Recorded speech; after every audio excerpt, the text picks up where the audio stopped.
আবারও এক মনীষীকে অপমান বিজেপি।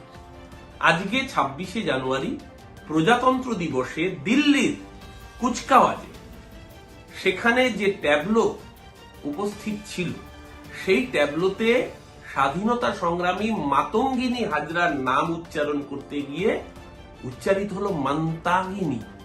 আসলে যারা বাংলার মাটি জানে না, খুব স্বাভাবিক তাদের রবীন্দ্রনাথের গানে গাত্র দেওয়া হবে। তাই রবীন্দ্রনাথের গান গাইলে এফআইআর এর হুমকি দেবে বিজেপি। তারা বিদ্যাসাগরকে চিনবে না, বিদ্যাসাগরের মূর্তি ভাঙবে। তারা রাজা রামমোহন রায় সম্পর্কে গালিগালাজ দিয়ে বলবে তিনি নাকি ব্রিটিশের দালালি করতেন। বঙ্কিমচন্দ্র চট্টোপাধ্যায়কে তো খোদ প্রধানমন্ত্রী বঙ্কিমদা বলে সম্বোধন করবেন, যেন ওনার পাশের বাড়ির বন্ধু।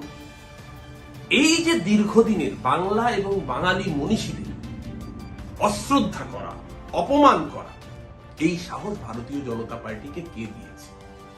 বাংলা এবং বাঙালির মনীষীদের যারা অপমান করে চলেছেন, কান খোলা করে শুনে নিন। বাঙালি কিন্তু আপনাদের প্রতিটা অপমানের জবাব আপনাদের ভাষায় নয়, গণতন্ত্রের ভাষায় ফিরিয়ে দিতে প্রস্তুত।